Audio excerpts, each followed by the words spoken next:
मैं और वो यूनिवर्सिटी में एक ही क्लास में पढ़ते थे।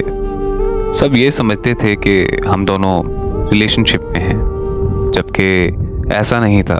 हम बस एक अच्छे दोस्त थे और यूनिवर्सिटी के 4 साल कैसे गुजर गए पता ही नहीं चला। यूनिवर्सिटी के बाद हमारी फ़ोन पर बात होती रहती थी। वो लड़की इतनी अच्छी थी कि मुझे उससे मोहब्बत हो गई। तो मैंने एक दिन उससे पूछ लिया कि क्या वो मुझसे शादी करेगी। पहले तो वो चुप रही, फिर कुछ देर बाद वो कहने लगी कि मैं बहुत छोटी थी जब मेरे माँ बाप इस दुनिया से चले गए थे। मेरे चचा और चची ने मुझे पाला है। मेरी शादी उन्होंने अपने बेटे से तय की हुई है। आप बहुत अच्छे इंसान हैं, लेकिन मैं आपसे शादी नहीं कर सकती। आपकी किस्मत में मुझसे अच्छी लड़की होगी। और मैं उसकी मजबूरी से समझ चुका था कि इसी वजह से मैंने उससे इस टॉपिक पे दोबारा बात नहीं की। फिर कुछ ही अरसे के बाद उसकी शादी हो गई। शादी के बाद उसने मुझसे कभी राब्ता नहीं किया।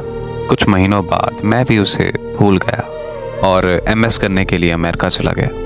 और फिर जब मैं 2 साल के बाद पाकिस्तान वापस आया तो यूनिवर्सिटी के कुछ पुराने दोस्त मुझसे मिलने आए।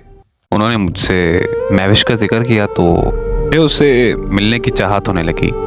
मैं महविश के चचा के घर चला गया जहाँ वो रहा करती थी। वहाँ जाकर मुझे पता चला कि 1 साल बाद उसकी तलाक हो गई थी। और वो तलाक के बाद कहाँ गई, कैसे गई, किसी को कुछ पता नहीं। ये सुनकर मुझे बहुत ज़्यादा तकलीफ हुई और मैंने उसे ढूंढने का फ़ैसला किया। उसके सारे दोस्तों से, सारे रिश्तेदारों से मैंने पूछा कि वो कहाँ जा सकती है, लेकिन किसी को कुछ पता नहीं था। ढूंढते ढूंढते 6 महीने गुजर गए, लेकिन उसका कोई सुराग नहीं मिला। एक दिन मैं दोपहर को सो रहा था और मैंने ख्वाब देखा कि दाता दरबार की सीढ़ियों में बैठी रो रही है।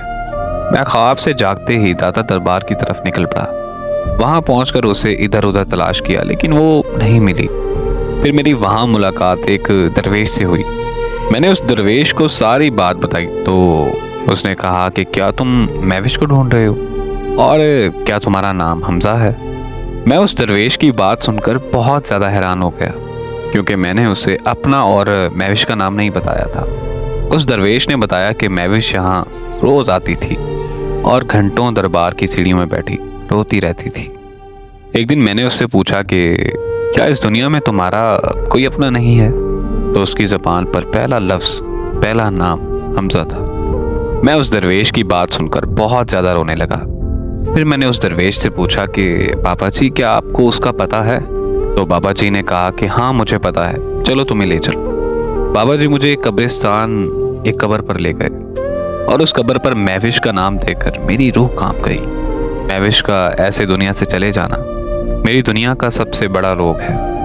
मेरी दुआ है कि अल्लाह पाक महविश को करवट करवट जन्नत नसीब करे। आमीन।